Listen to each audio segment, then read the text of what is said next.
오늘 저희가 함께 읽은 복음 동방박사 이야기는 꽤 잘 알려진 이야기입니다.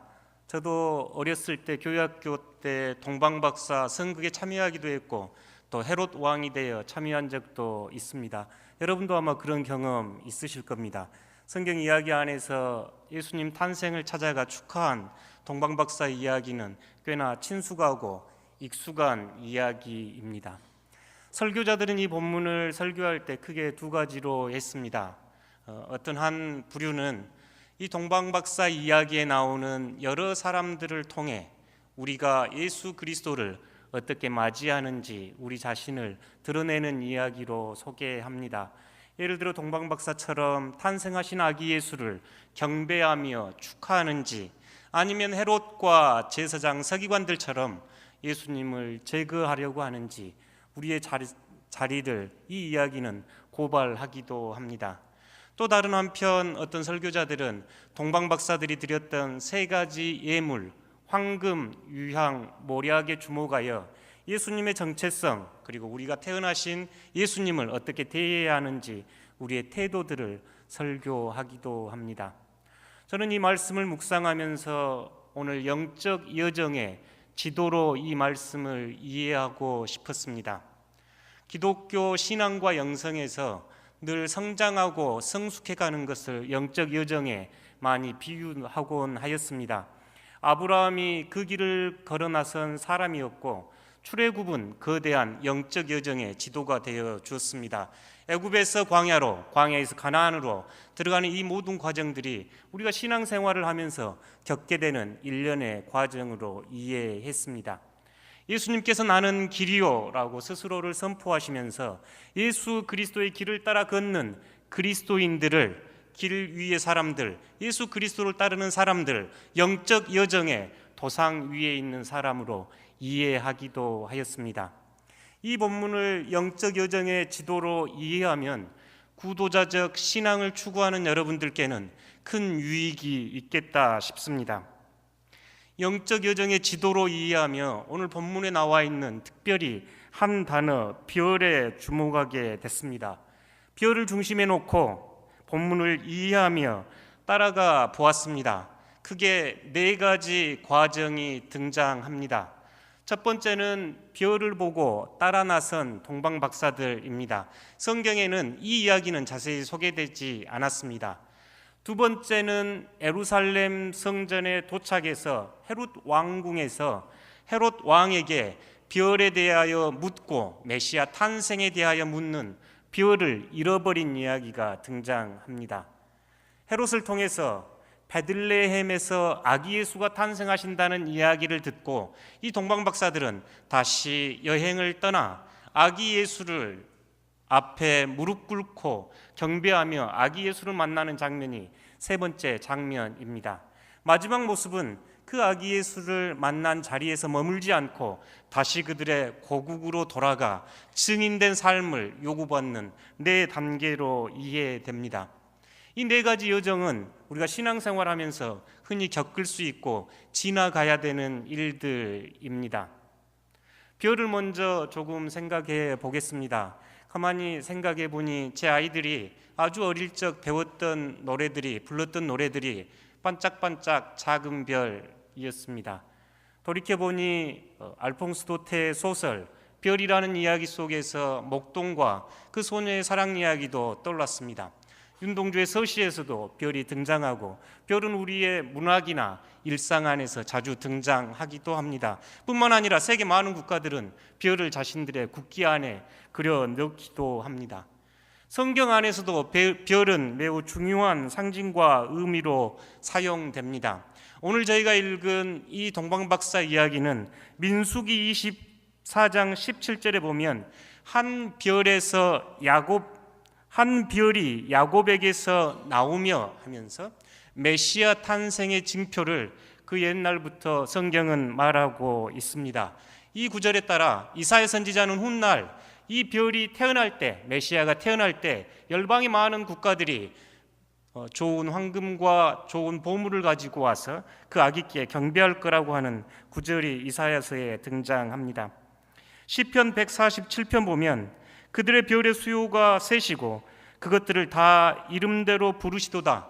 여호와 하나님께서 하늘의 모든 별을 수를 세시고 각자 이름을 불러 주신다는 이야기입니다.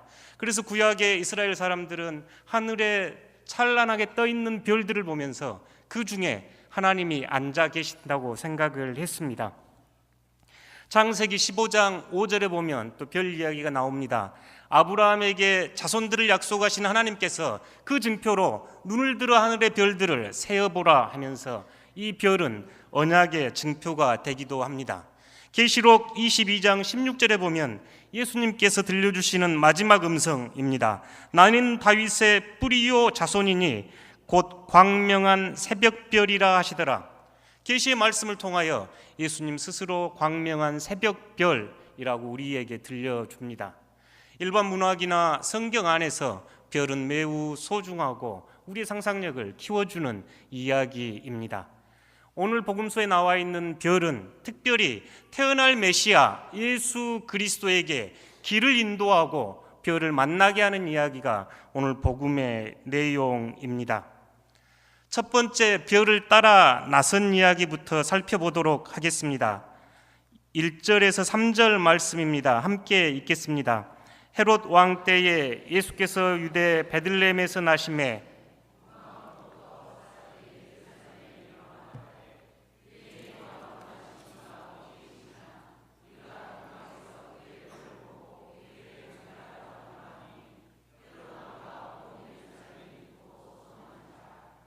아멘. 우리가 동방박사라고 하는 이 분들 이름에 붙여진 이름이 점성술사, 또 어떤 번역본 보면 지혜로운 사람들, 아마 별을 보고 하늘을 연구했던 사람들로 보입니다. 그 당시 고대 근동에서는 사람들이 태어날 때 각자 자기 별을 가지고 태어난다고 생각을 했습니다. 위대한 왕이나 큰 사람이 태어나면 별은 더욱더 크다고 그들은 생각을 했지요. 하늘을 바라보고 있던 이들이 큰 별이 떠오르는 것을 보고 그 별을 따라가기로 작정하고 나섰습니다. 그들은 산을 넘고 사막을 건너고 강과 물을 건넜습니다.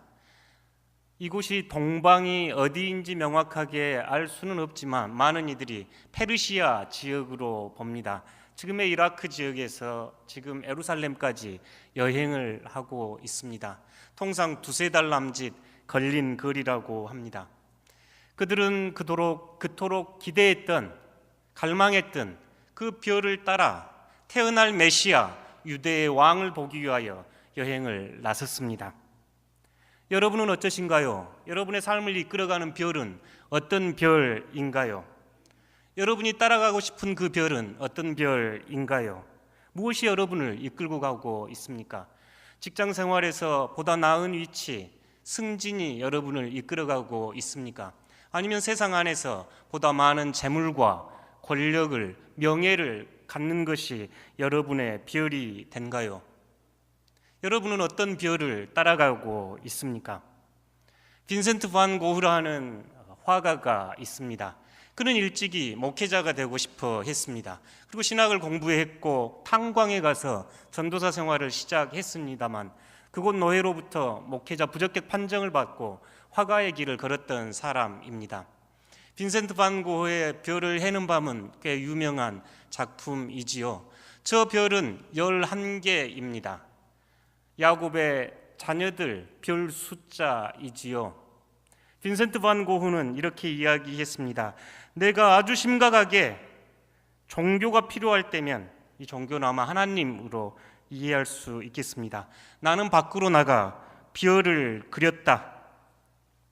반 고흐가 하나님에 대한 갈망이 솟아오를 때 나가서 별을 그렸다고 스스로 이야기합니다. 신앙생활도 마찬가지입니다.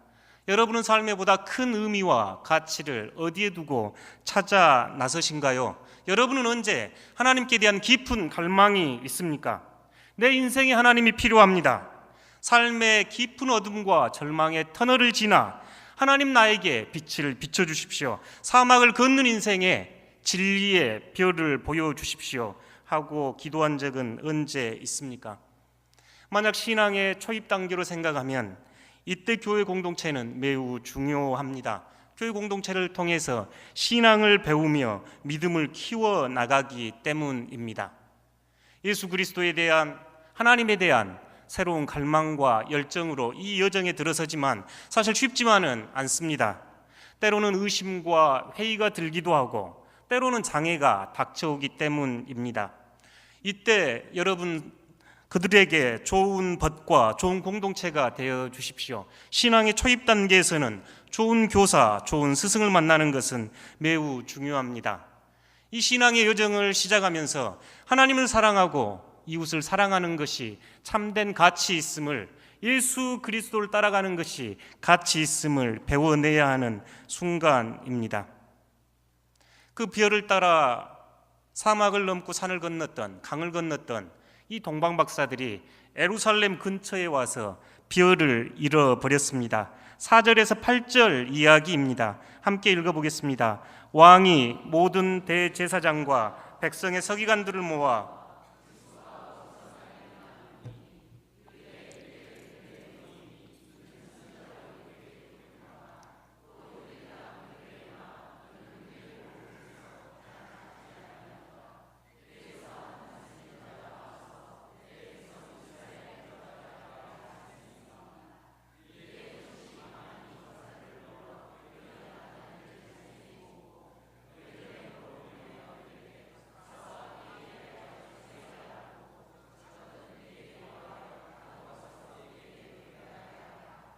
아멘.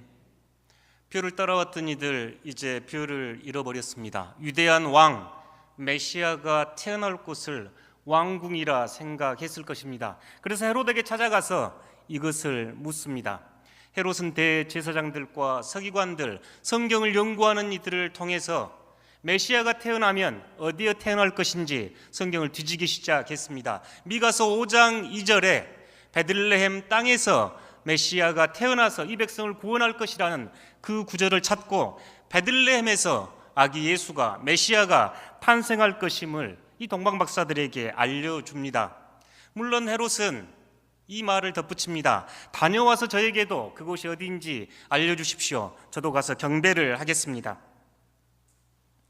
우리는 헤롯이 왜 그렇게 이야기하는지 알고 있습니다. 본문을 가만 묵상하면서 그 먼 길 동방에서부터 벼를 따라왔던 이들이 왜 예루살렘 근처에 와서 벼를 잃어버렸을까? 예루살렘이라고 하는 왕궁과 성전이 있는 곳, 재물과 권력, 명예와 쾌락이 있는 곳에서 그들은 벼를 잃어버렸습니다. 하나님께 제사를 드린다고 번제와 화목제가 드려올려지는 그 성전에서 찾을 수 없었습니다. 어쩌면 우리 인생도 이와 비슷합니다. 저희가 별을 따라 그 길을 따라가 보지만 어느 순간 보니 별은 사라지고 그 별은 이제 더 이상 보이지 않습니다. 신앙생활도 부지런히 했습니다. 열심히 봉사하고 헌신했습니다만 예수님과 맺는 사귐의 간극은 여전히 멀고 내 안에 예수가 누구인지 진지하게 물을 때가 있습니다. 이 말씀을 가만 보면서 꽤 오래전에 조용필 씨가 부른 꿈이라는 노래가 떠올랐습니다. 화려한 도시를 그리며 찾아왔네. 그곳은 춥고도 험한 곳. 여기저기 헤매다 초라한 문턱에서 뜨거운 눈물을 먹는다.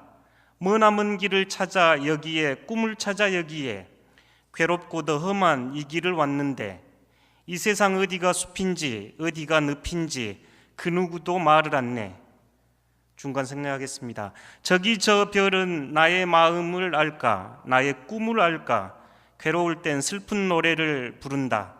슬퍼질 땐 차라리 나 홀로 눈을 감고 싶어 고향의 향기 들으면서 저기 저 별은 나의 마음 알까? 나의 꿈을 알까? 괴로울 땐 슬픈 노래를 부른다. 이 세상 어디가 숲인지 늪인지 그 누구도 말을 않네. 어쩌면 우리의 마음을 잘 표현해 준 노래다 싶습니다. 별을 따라서 열심히 최선을 다해 살아왔습니다. 그런데 어느 순간 보니 덩그렇게 홀로 놓여 있는 자신을 바라보며 이 꿈의 가사처럼 내가 지금 어디에 서 있는지 습인지 눕인지 알지 못하는 우리의 모습들입니다. 신앙생활에서도 하나님은 보이지 않고 예수 그리스도의 사랑은 경험하기 힘들며 성령 하나님께서 내주하심에도 불구하고 성령 하나님이 주시는 감동은 점점 사라져갈 때 우리는 별을 잃어버린 때라고 생각이 됩니다. 이 순간은 매우 중요합니다. 별이 보이지 않을 때 참된 별을 찾아 나서는 새로운 여행을 떠나야 하기 때문에 그렇습니다. 이 어둠, 길을 잃어버렸다고 생각될 때는 바로 영적 각성과 영적 성숙의 디딤돌이 되는 순간입니다. 이 과정을 거쳐서 더 큰 믿음의 세계로 나가기 때문입니다. 이 시간을 통하여 하나님은 우리 자신이 가지고 있는 자기중심적 신앙생활을 포기하기를 원합니다. 더 큰 도약을 위한 선택의 시간에 이른 것입니다. 더 깊은 신앙의 여정을 위해 자기 주장, 자기 철학, 자기의 왕국을 포기할 때입니다. 먼 길을 별을 따라왔으니 그들 안에는 별에 대한 확신과 그들의 방식이 얼마나 익숙했겠습니까? 별을 잃어버릴 때 이제 자기의 중심이 아닌 하나님을 바라보는 순간입니다. 그러니 영혼은 영적 각성과 새로운 성숙을 위한 순간에 도달했다고 볼 수 있습니다. 우리가 신앙생활을 하면서도 생애에서도 위기를 느낍니다. 길을 묻지만 길이 보이지 않습니다. 이런 신앙생활이 불편하게 느껴질 때, 습관적인 신앙생활, 행위 중심의 신앙생활에 불편이 느껴질 때 더 큰 다음 단계로 성장을 초대받는 시기입니다. 자신에 대한 진지한 질문과 암, 치유 과정을 통해 겸손과 용서, 하나님께 더 가까이 가려는 열망, 분별, 고독, 삶을 성찰하며 하나님과 타인에게 개방하는 시간이 되기도 합니다. 별이 보이지 않더라도 용기를 잃지 마십시오. 믿음을 가지고 인내하십시오. 이때 헤롯은 우리에게 길 안내자가 됩니다. 헤롯은 그 당시 에돔족이라고 하는 이방인의 피가 흐르고 있었기에 늘 이스라엘 백성들과 갈등 관계에 있었습니다. 그러니 메시아가 탄생한다는 이야기는 그에게 매우 복잡했을 겁니다. 그래서 2살 이하의 아이들을 처형하라고 명령을 내리지요. 영적 여정에서 이 헤롯 같은 사람이 우리의 길잡이가 됩니다. 영적 여정에서 만나는 나쁜 선생은 없습니다. 모두가 선생이며 길잡이가 됩니다. 좋은 것은 좋은 방식으로, 좋지 않는 것은 좋지 않는 방식으로 우리에게 별을 바라보게 합니다. 그러니 겸손하게 자신을 개방해야 합니다. 자기 중심성을 내려놓고 이제 귀를 열고 마음을 열어 다시 별을 바라보아야 할 때가 별을 잃어버릴 때입니다. 세 번째, 이제 별을 만나는 장면입니다. 9절에서 11절입니다. 함께 읽겠습니다. 박사들이 왕의 말을 듣고 갈새 동방에서 보던 그 별이 문득 앞서 인도하여 가다가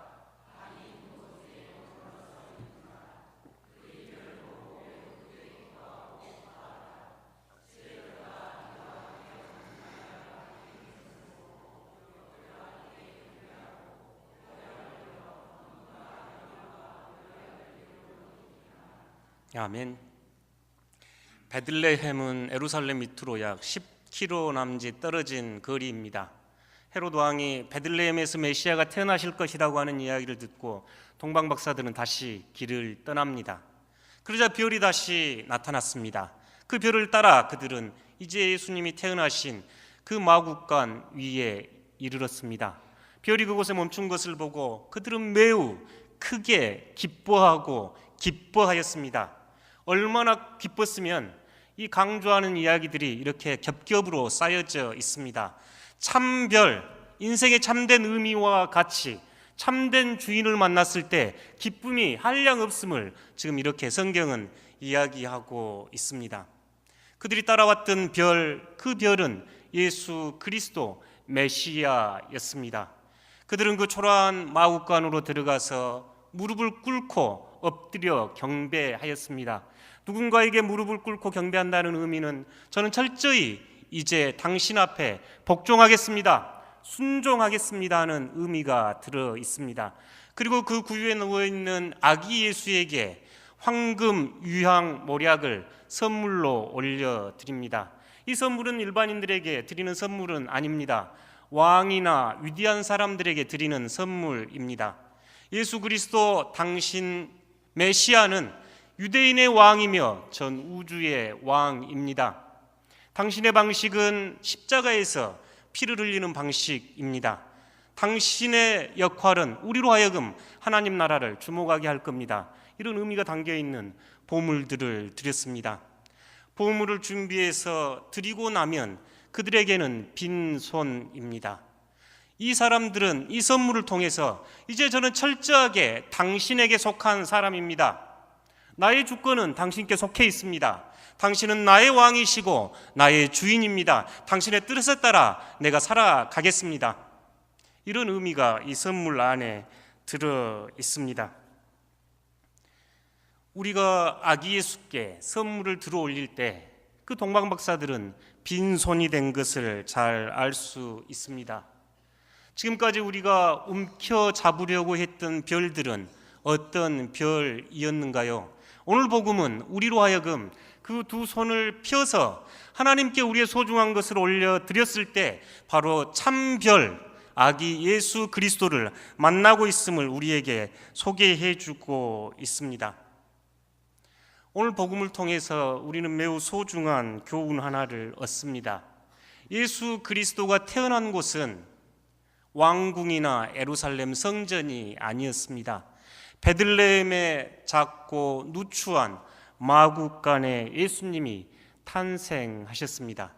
그래서 초대교회 교부들부터 현대 신학자에 이르기까지 이 본문들을 보면서 예수 그리스도께서 유대 땅 베들레헴에 1000번, 100번 탄생하는 것보다 더 중요한 것은 오늘 우리의 영혼에 주님께서 탄생하시는 것입니다. 마치 마구간처럼 지저분하고 냄새나고 추한 우리의 영혼 속으로 예수 그리스도께서 탄생하신 이야기, 예수님 강생 이야기입니다.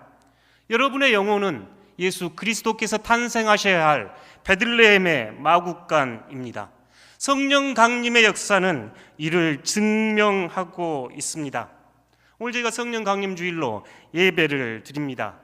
성령께서 이제 우리에게 오셔서 예수 그리스도를 바라보게 하시고 예수 그리스도의 진리의 빛을 따라가도록 도와주시는 영이 성령 하나님입니다.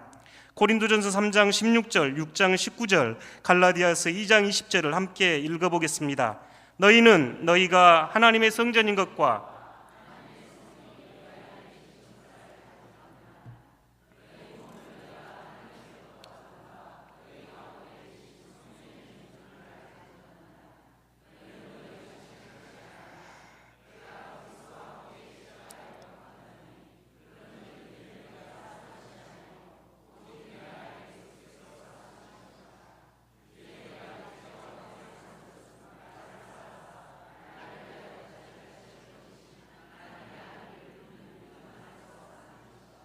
아멘.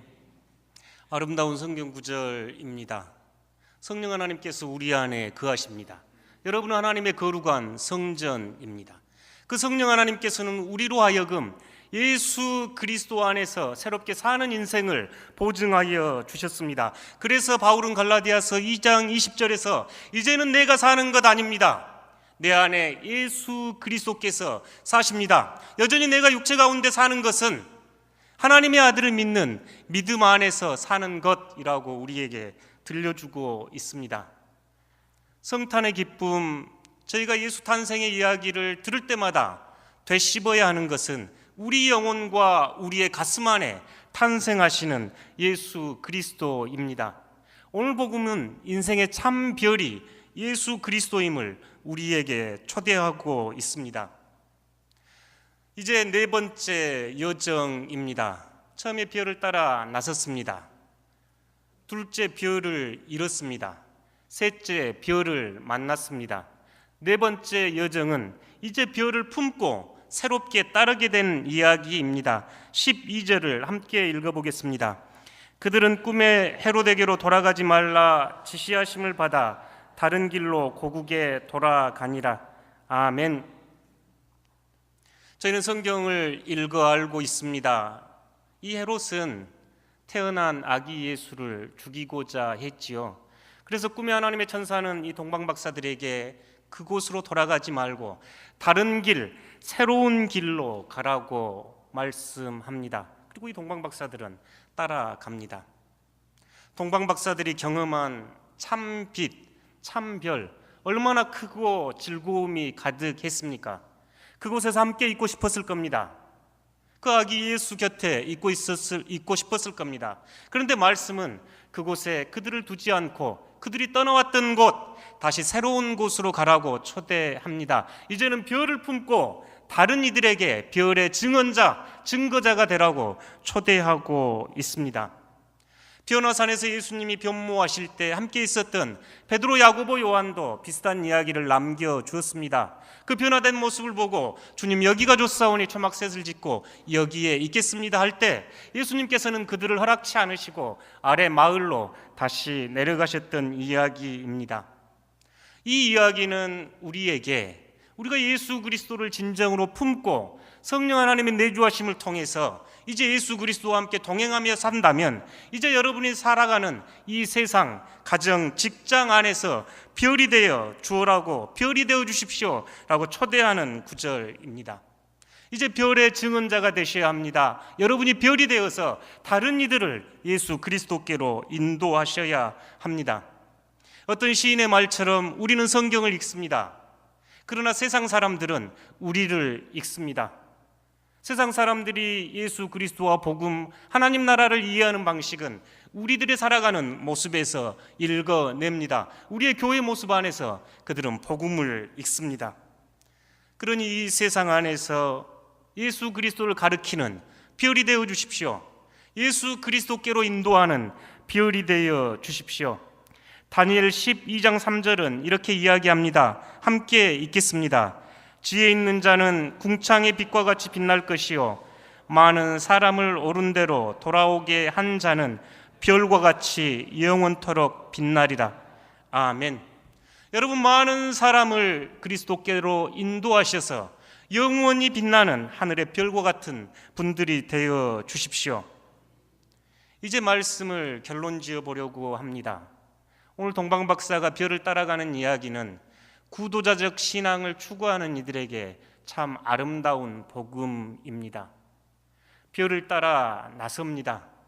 우리는 그 별이 예수 그리스도임을 알고 있습니다. 신앙의 여정에서, 삶에서 때로는 예수 그리스도를 잃어버릴 때가 있습니다. 삶의 의미와 가치를 잃어버리고 캄캄한 터널 지나가듯 어둠을 경험할 때 있습니다. 이때 여러분 축하하고 송축하십시오. 용기를 잃지 마십시오. 이제까지 여러분이 생각했던 그 자기 중심성을 내려놓고 하나님과 타인에게 개방하면 헤롯조차도 여러분에게 별을 가르치는 선생님으로 될 것입니다.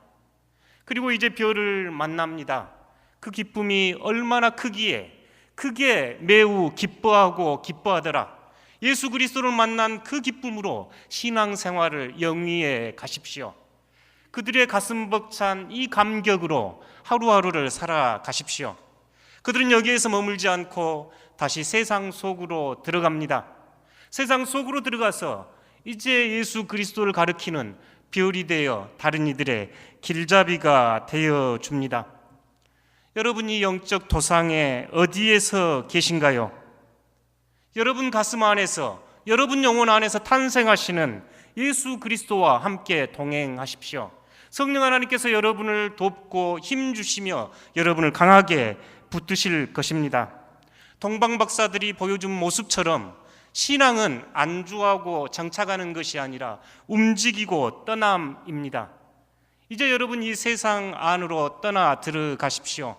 그곳에서 예수 그리스도의 사랑을 전하시며 예수 그리스도를 가리키는 별이 되어 주십시오. 함께 기도하겠습니다.